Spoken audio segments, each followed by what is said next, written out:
نبی پاک صلی اللہ تعالی وسلم فرماتے ایک شخص تھا بنی اسرائیل میں، بڑا مالدار تھا، تو پھر اس پہ غربت آ گئی۔ جب غربت آئی تو رو پڑا، کہنے لگا اے اللہ میں غریب ہو گیا ہوں، میری مدد فرما، میں نے بڑی نافرمانی کی ہے تیری۔ مالدار جب تھا تو بڑی موج کر، یا اللہ میں نے بڑی اب نہیں کروں گا، مجھے اس غربت سے نکال۔ تو اللہ نے فرشتوں سے کہا کہ دے دو جو مانگتا ہے۔ تو فرشتے کہنے لگے یا اللہ یہ توبہ کر کے نہیں آیا، ڈر کے نہیں آیا، یہ تو الجھ گیا تب آیا ہے، یہ تجھ سے ڈر کے ہوتا ہے نا ایسے کہ لوگ اللہ سے نہیں ڈرتے جتنا غربتوں سے معاذ اللہ ڈرتے ہیں۔ یا اللہ یہ تو وہ الجھ گیا تب آیا۔ تو اللہ نے فرمایا پتہ مجھے بھی ہے، لیکن آ تو گیا ہے نا، چلو دے دو۔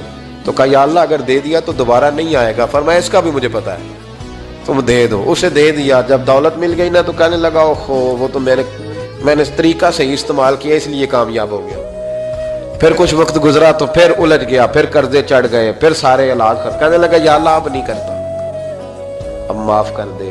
70 دفعہ توبہ کی اور 70 دفعہ توڑی۔ حبیب کریم فرماتے ایک دن بستر پہ تھا، آسانی تھی، 70 دفعہ فرشتوں نے کہا یا اللہ یہ جھوٹا ہے، جھوٹ بولتا ہے، یہ تو غربت ہے، یہ تو تیری بارگاہ میں آیا ورنہ کبھی نہ آتا، بیمار ہوا ہے تو آیا، اس کا تو بچہ بیمار ہوا ہے تو آیا ورنہ کبھی نہ آتا۔ 70 دفعہ توبہ توڑی۔ ایک دن رات کو بستر پہ لیٹا تھا، دولتیں بھی تھی، آسانیاں بھی تھی، دل میں خیال آیا میں کتنا جھوٹا ہوں، جب الجھ جاتا ہوں تو اس کے دروازے پہ جاتا ہوں اور وہ کتنا قریب ہے، مجھے خالی نہیں لوٹاتا۔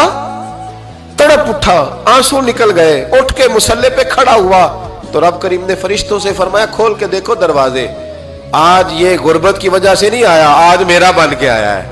تو یا اللہ پہلے تو دولت دیتا تھا، آج کیا دے گا؟ تو محبوب فرماتے اللہ فرماتے اب میں اسے بغیر حساب کتاب جنت عطا کروں گا۔ استغفار کریں، اس کے حضور حاضری دیں۔